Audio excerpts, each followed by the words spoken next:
Ang mga unang balita sa umagang ito. Nagpakilalang pulis na may nakaalitan sa Cubao, Quezon City. Nagpaputok ng baril. 2 tinamaan ng bala, sugatan. 2 bus nagkasagian habang pababa ng flyover sa EDSA Magallanes. Aksidente, huli sa CCTV.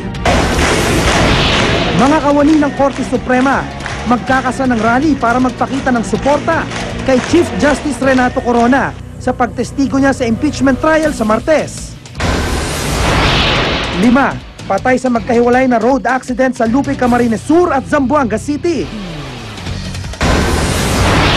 Queen of Disco na si Donna Summer, pumanaw na sa edad na 63 dahil sa cancer.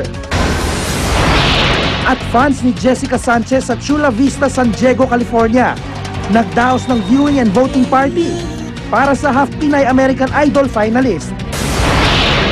Huwag pahuli, tutok na sa unang balita.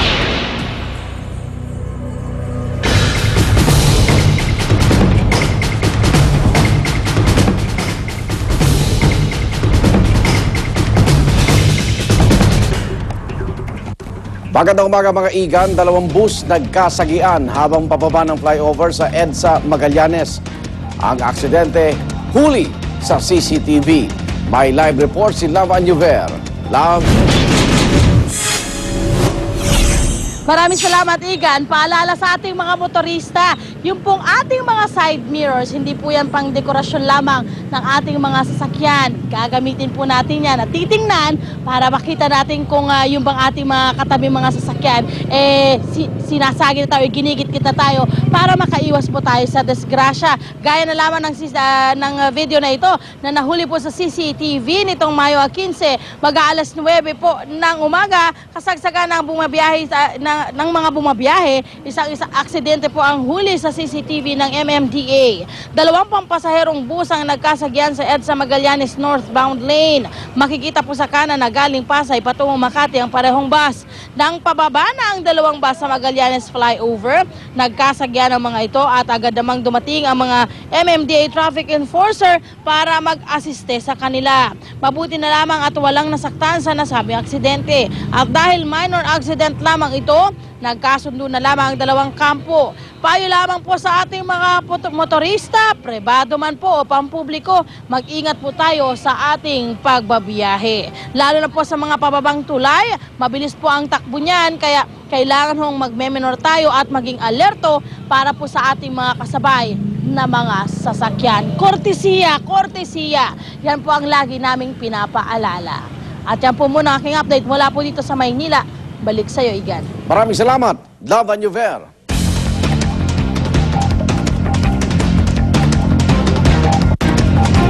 Samantala, labis ang pasasalamat ni Claudine Barreto na nagkaayos na sila ng 2 ground crew ng Cebu Pacific na pinagalitan niya dahil sa na-offload na bagahe.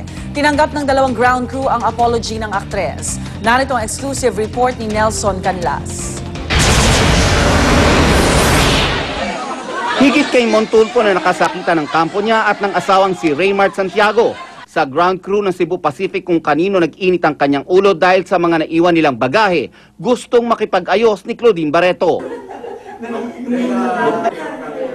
Kaya ganun na lang pasasalamat ni Claudine nang makabati na niya ang 2 ground crew ng Cebu Pacific na sina Charis C. Bokbok at Christine Ann Ilagan. I humbled myself, nag-apologize naman ako sa pagtaas ng boses ko sa kanila habang nagko-complain ako sa Cebu Pacific noon.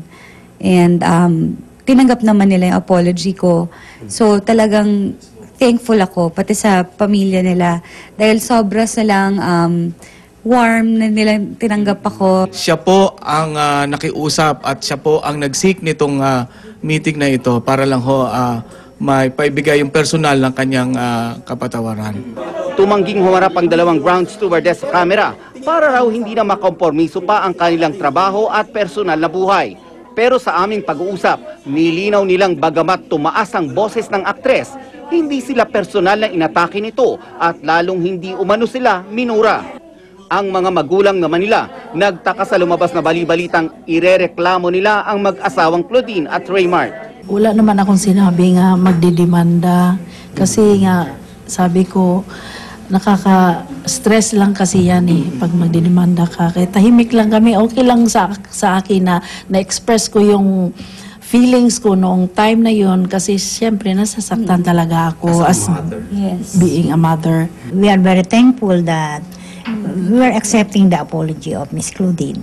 Yeah, para peace lahat, happy lahat. Para sa unang balita, Nelson Canlas reporting.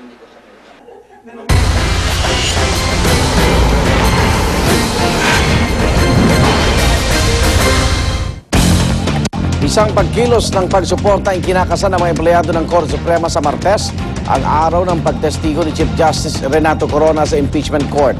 Kumpiyansa naman ang punong maestrado na mananatili siya sa pwesto. Narito ang report ni Lia Manialac del Castillo. Sir, ready na po kayo humarap sa Tuesday, sir? Sir? Sir, ready na po humarap sa Tuesday? Itatanong pa naman yan. Palabang humarap si Chief Justice Renato Corona sa pagdiriwang ng ikalawa niyang anibersaryo ng pagiging punong mahistrado. Wala na raw atrasan ng pagtestigo niya sa hinaharap na impeachment trial ngayong Martes. Sabay hayag ng tiwalang hindi pa ito ang huling taon niya sa pwesto. See you next year. Sa ngayon, puspusa na ang paghahanda ng kanyang defense team. Every time na free si Chief Justice, he has to go with us and review the documents. Tila nasa good mood nga ang punong mahistrado kasunod ng ipinakitang suporta sa kanya ng mga empleyado ng Korte Suprema. Yung $82 account na wini-withdraw mo, pagkatapos mo i-deposit, i-withdraw mo rin. Hindi kami maniwala may taong ganun eh. Magkakasaraw sila ng pagkilos bilang suporta sa Martes, pero di na raw mag-aanunsyo ng court holiday. We in the judiciary are hoping that matapos na itong impeachment at malampasan niya itong pagsusubok na ito, itong paghamon na ito. At makafocus kami sa talagang trabaho ng mga korte. Lumuwas din mula Tarlac ang ilang magsasaka ng Hacienda Luisita bilang suporta. Pagmamalaki ni Corona, ang pagbaba ng pinal na desisyon sa pamamahagi ng lupa ng Hacienda ang isa raw sa mga achievement niya sa 2 taon niya sa pwesto. Sinaya ko na po ang buong buhay ko para sa inyo. Sinaya ko na lahat para sa inyo. Ang kanyang asawa namang si Cristina, umaasang papanig sa kanila ang hustisya. Acquittal! Vital, ayun. Pinabulaanan din ng pamilya Corona ang napabalitang pag-alis sa bansa ni Mrs. Corona patungo Espanya.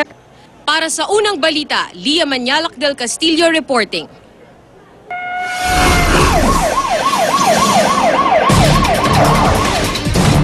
Pasintabi po sa mga nag-aalmusal para sa susunod naming ibabalita, mga bungo at buto ng 4 na tao natagpuan sa loob ng isang septic tank sa Calamba, Laguna.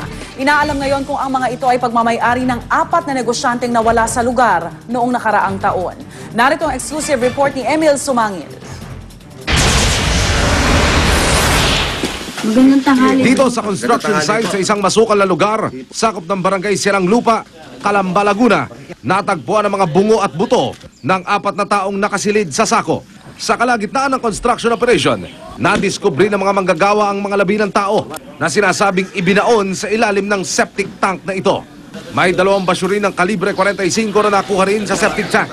Ayon sa pulisya, magkakasamang nakaposas ang mga braso ng biktima. May lubid sa leeg at may tigi-isang tama ng bala sa bungo. Pinapatap nga ako kaming linya doon sa septic tank at para matignan nga kung marundi siya o ano. Pinabuksan namin. Nung pagkakabukas ng umaga, yun ang bumungad sa mga tao. Isinasailalim na sa forensic examination sa crime laboratory ng PNP SOCO ang mga nahukay na buto.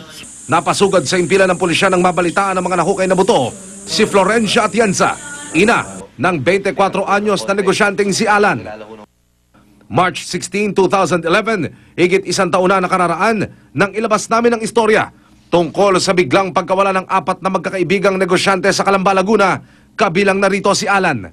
Ayon sa mga magulang nina Alan Atienza, Percy Abinal at magpinsang Kates at John George Flores, nagpaalam daw ang mga ito na makikipagkita sa bayan